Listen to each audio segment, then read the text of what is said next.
Hello everyone. So, week 2. Well, I'm in week 3 already, but second video, second vlog of the series. Yeah, so this is the vlog for my Cape Town marathon build for a sub 3 marathon. And I think let's just dive straight into it. So what I'll be discussing in this video is firstly my training for the last couple of weeks. Then I took some footage of me on a session, so my Tuesday session this week.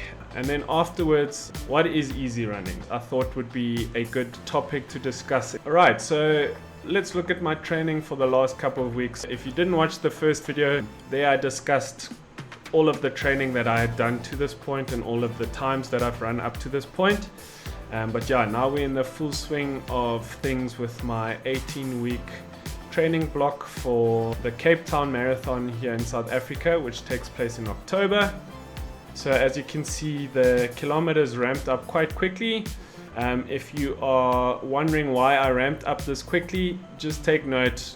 Again, it was discussed in the previous video, but the weekly mileage I had averaged for 11 weeks straight before this was around the 90 to 100k mark. Yeah, so this was more like a reset week where I just deloaded quite a bit, let the legs freshen up a bit, let the mind freshen up a bit, and then I got back into things. So last week, very straightforward. I did easy run. On a Tuesday, I did a easy run but with strides, and then Wednesday I did a 7k easy run. So usually I do these based on time, the easy runs, not on distance. So this was 65 minutes, this would have been 35 to 40 minutes, 65 minutes, and then again the easy run here is 35 to 40 minutes. And then I know I said easy plus surges in my Saturday long run, but I started off easy and then I felt pretty good, and I said, well, let me test the legs a bit. So for majority of this run, I ran at a steady pace. It was quite a surprising run. I remember looking down at my watch at one point, running 4 minutes 45 a k, and my heart rate was 145, which last year at this stage would have been like, yeah, mind-boggling to me. Just for reference, last year at this stage I was training for sub 3 hours 30, and there the pace to run that, you need to run just under 5 minutes a k. Anyway, so week went well and I'm full into the swing of things, as you can see here with my training. Yesterday's session was quite hard, my legs are a bit beat, but anyways, we'll get into that next week. So yeah, speaking of this session, again, I know it says easy plus strides, but because I'm self-coached, because I make my own program, I listen to my body. If I'm feeling good, if I'm feeling ready, then I change it up. So I actually did do a session yesterday. And speaking of, let's watch that video, which actually is the session. Tuesday, finally I get to start some sessions. So yeah, we have a session today. It is a pyramid going 1k on, 1k off, 2k's on, 1k off, 3k's on, 1k off, and then back down, 2k's on, 1k off, 1k on, and then warm up before the time 3k's, and then cool down will give us a total session volume of 18k's. With regards to paces, I'm aiming at working between 97 and 103% of marathon pace. Oh, the wind is pumping. So yeah,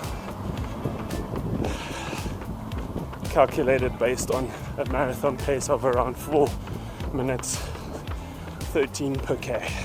Obviously the 1k rep will be at the 103% mark, and the 3k rep at the 97% mark. Just thought I'd clarify that. And yeah, there's a 1k loop here that I tend to do these at. It's the flattest part I can find for these sessions. I try try to keep it flat just to control the paces better. I'll be taking 1 gel during the run. It is a 40 gram carbs gel. There we go. About to start my first rep of 1k at around 4:04 per k. There's a lot of cars today, so I don't think I'll film too much because, yeah, I'd rather make it through this block without getting hit by a car. Anyways, sports mode. Yeah, time to, let's go, 1k. Let the fun begin.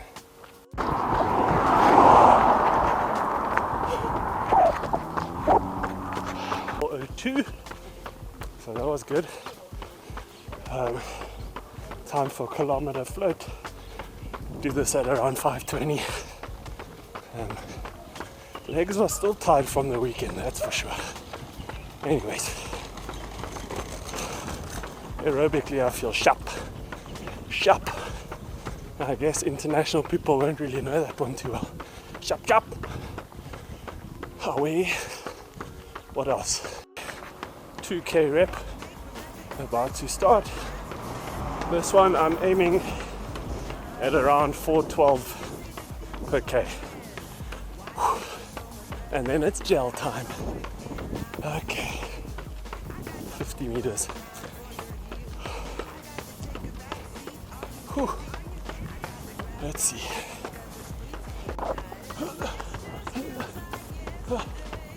How do influencers do this nonsense? You run like this.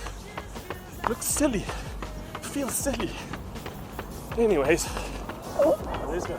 Whoops, that's too fast. My bad. Slow down, Mario. Slow down, boy. Okay, let me focus. Bye. Rep done. Not bad.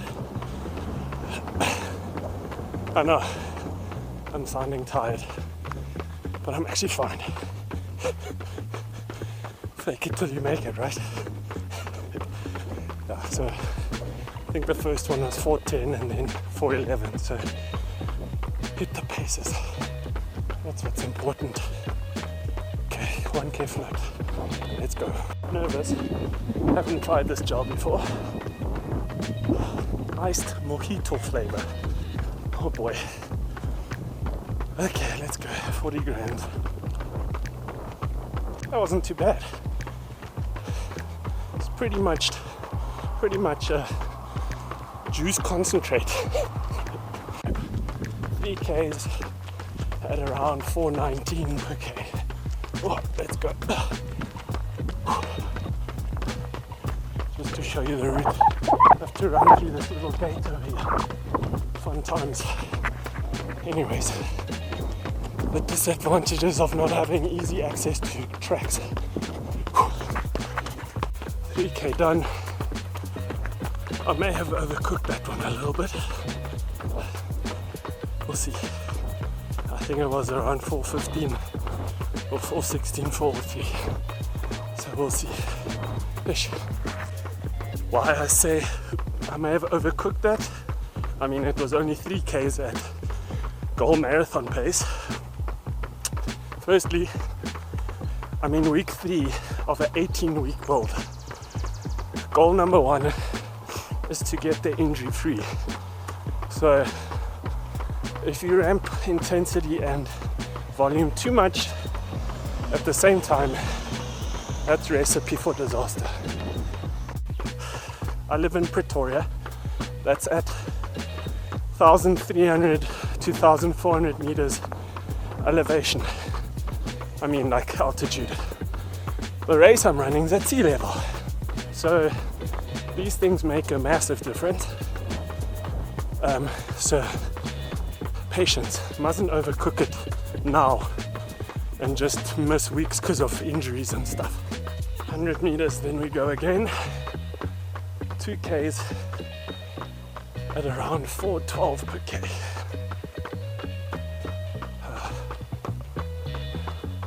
I should turn around there, go against traffic. Yep. Last kilometer, I'm going to change it up a bit though. I'm going to turn left and go up a ugly hill just to see if I got it in here, you know? Right? Matt, doing hills? No. Oh, it's gonna suck. Anyways, time to go up this hill. Oh.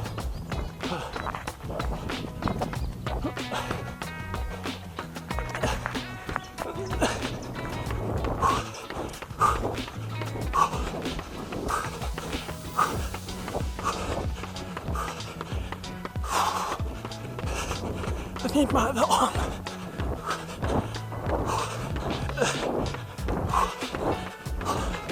Okay.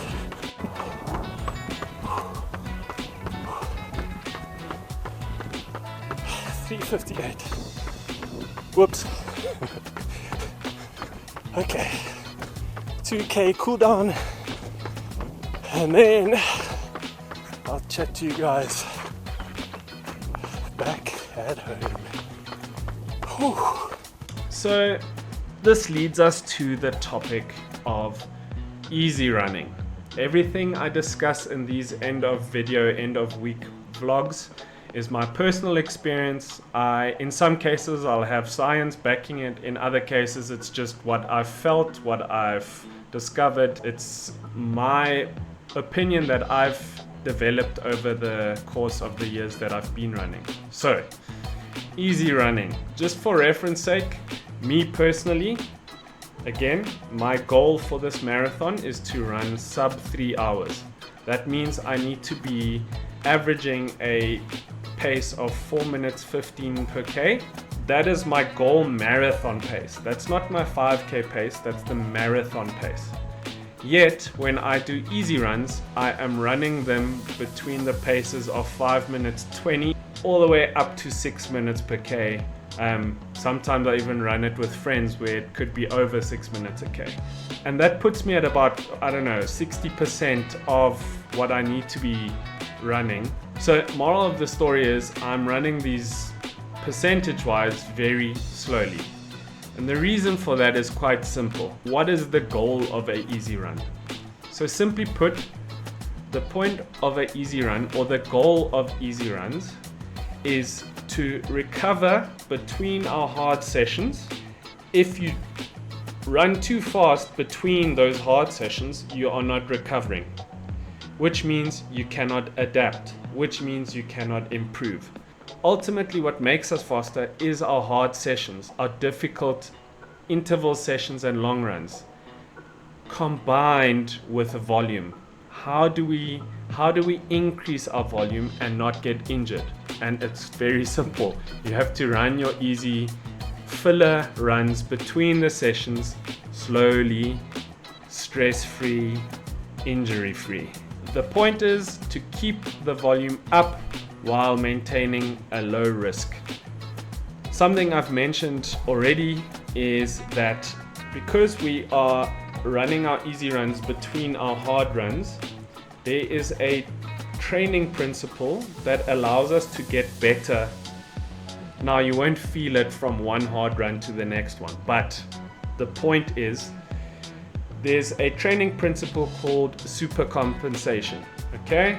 And I have actually got a picture here which best describes it, which basically is that when you run and you fatigue yourself, obviously your performance drops in that time period, which makes sense. Otherwise we could just run fast, we could sprint forever, which obviously doesn't happen. You get tired, so your performance drops.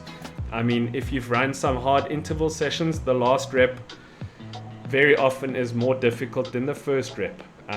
So you fatigue, which means there was a stimulus, your body fatigues, and then what happens is we allow our body to recover with fuel and rest and sleep and all of these things, and it then increases and actually gets to a new point, or a new starting point, which is higher than where we originally were. So you are you're at this level of fitness, you fatigue, and then you recover, and you actually are now a bit higher. And then you do something hard again, you fatigue, and then you recover and you get higher. Now this principle can be spanned between macrocycles, which is a training block, for example, into weekly cycles, but also within the weekly cycle between runs, you can supercompensate to an extent. Secondly, it builds something that we call the aerobic energy system, or the aerobic base. So basically, as you're running easy paces, you're teaching your body to use oxygen more efficiently for energy. Then thirdly, the more time you spend on your feet, the more you build on bone density or bone strength, ligament strength, tendon strength. All of these things help. Next, it is actually good for your mental health. I mean, during an interval session, the last thing you're doing is thinking about how good this feels or how good this is for you. You are basically just trying to survive between reps. Whereas on an easy run, you can use that to just settle your mind a bit. A lot of you probably have a lot of stress from work. Maybe there's stresses outside of work in your personal life. And a run, I mean, combination of the endorphins that are released also is just good to clear the mind. I mean, I personally use it to pray for certain people, to just be grateful for what I have, for my family, for my friends, all of these things. One of my easy runs falls on a Wednesday, and on a Wednesday we at our house have it's called Life Group. It's pretty much like a Bible study, but on those easy runs very often I find myself just praying for that evening, praying for the friends that I might be seeing that evening. I just use it for something positive, use it to just settle my mind. And then lastly, it is the best way to make running a bit more social. I mean, a lot of us, we have strict training schedules or we have strict programs. Maybe you've got a coach and he's got certain interval sessions and certain track sessions or whatever that he wants you to do. And those are quite rigid. They aren't something that you can change up very much. I mean, if I'm training for a sub-3 marathon, my interval days, I need to hit certain paces. Whereas on the easy runs, those are things, there the pace isn't the end all be all. I can join my friend who runs slower than me. I often find myself running with my wife at that time, or I might take my boy out on the stroller. Now that is a topic for itself. Stroller running is never easy, but anyways, it's not something where I'm so strict with myself with the time and this pace that I'm running, that I can make it a social thing. Now you might be asking yourself, well, how do I know what my easy pace should be? How do I know how fast I should be running these easy runs? Now there are a few ways that you can approach. I don't know if you heard my boy screaming in the back, but anyways, there's a few ways that you can approach how to actually decide on these paces. Now, the first option, and this is probably the one that's the most recommended, is actually just to make sure that your easy run is a conversational pace. This means that it's a pace that you can run with a friend and you can have a fat chat about whatever. You don't have to stress about the run. You're not thinking about the run. You're literally just having a chat. There are also more data-driven ways to obviously decide on your pace. So one of those ways is to actually use something called a VDOT calculator. So I'll put this link, you could just Google VDOT, but I'll put the link in the description. And then you just come here and you put a specific distance. So in my case, I want to run the marathon. I want to run it in 2:59:59. And then I'm South African, I'm going to use kilometers. And then you just calculate. So as you can see, I need to run a pace of 4 minutes 16. That is for the race. Obviously, I have to run a bit faster than that.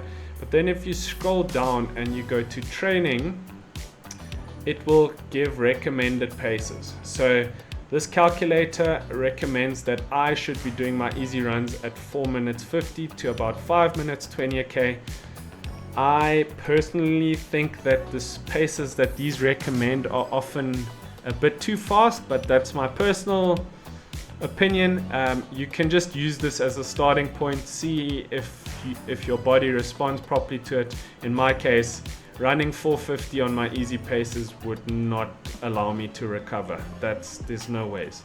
Maybe it's because I am a heavier runner, so I'm 1.9 meters tall, I'm 90 kgs, so yeah, this is not going to allow me to recover in time for my my sessions, my difficult runs. So obviously you can just use this. It's a good starting point if you have no idea where to even start.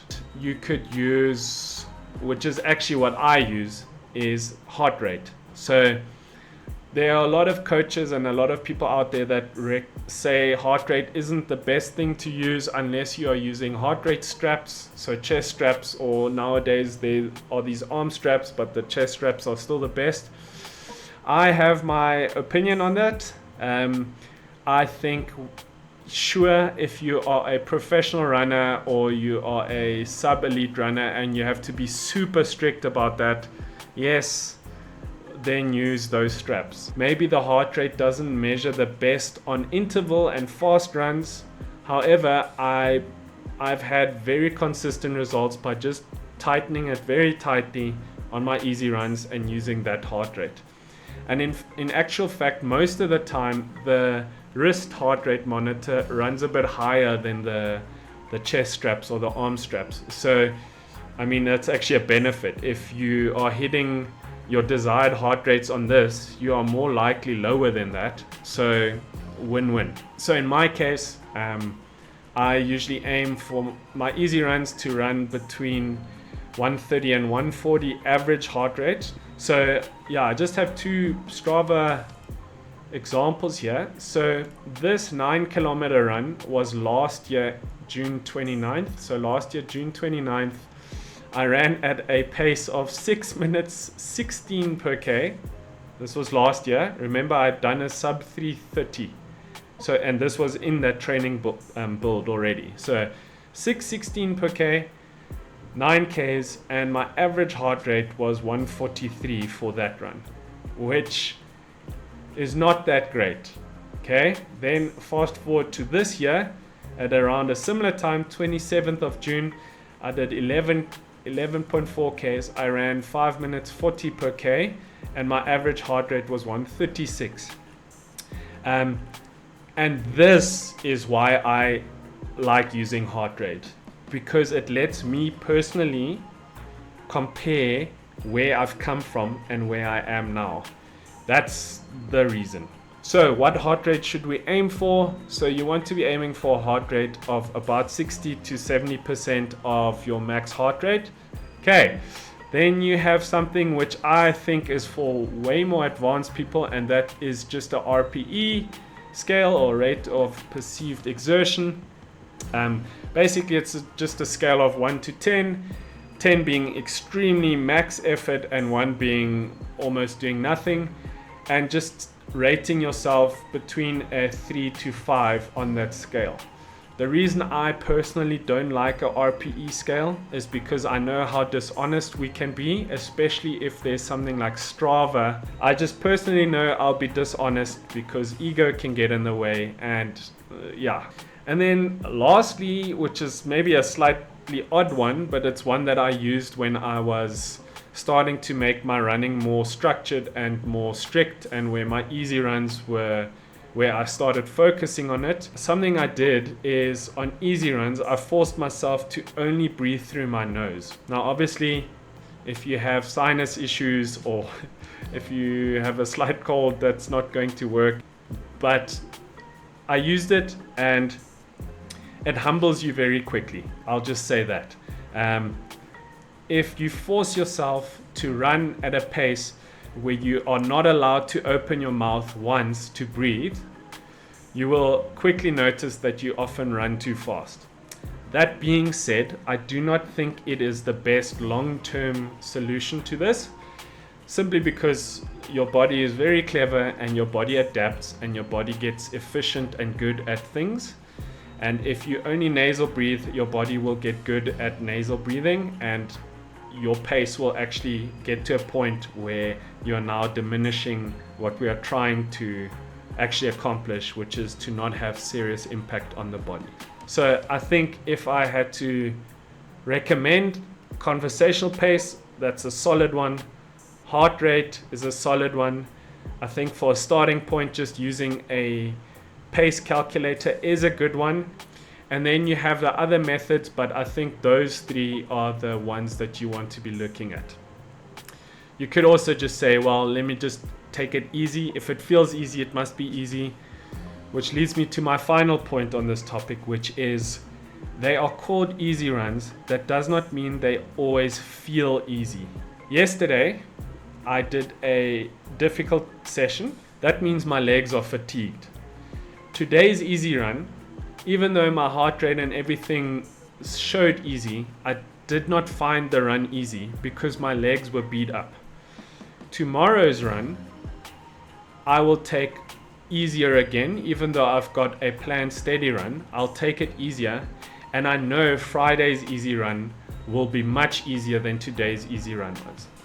So my point is, easy runs don't always feel easy. In fact, they often feel very difficult, especially mentally, because you are doing them between hard sessions. Remember, the point is to make the hard sessions easier by making the easy runs even easier. And because of that, sometimes that means your legs are tired on easy runs, which means they actually feel very difficult. Hopefully this has helped some of you, maybe one or two of you even. If you want to train more, if you want to increase your volume more, if you want to see improvements in your sessions, your interval sessions and your weekend sessions, but you find yourself often being injured or just overtired, you find yourself on those session days cutting the session short because you're not feeling it anymore, maybe a solution could be to just run your easy runs even slower. So lastly, for this video, I actually just want to get some feedback from you in terms of these topics. So today's topic was easy running. Are there some topics on marathon training specifically that you have questions about? There's the obvious ones which I will discuss at some point, such as nutrition, strength training, recovery. All of these things are things I can discuss. Again, I might not be an expert, but I mean, we might as well just have a discussion about it. Pop it in the comments, send me a message. Maybe it's something that I can discuss in one of the next videos. Hope you enjoyed that video. I hope to see you guys back in the next one. And enjoy your training, enjoy your marathon. Again, calculator in the description. Also, link to a copy of my program in the description if you want to jump on that. You are welcome. If you have tips for me, if you have pointers for me, please feel free to share them with me. All right, till next time. Cheers.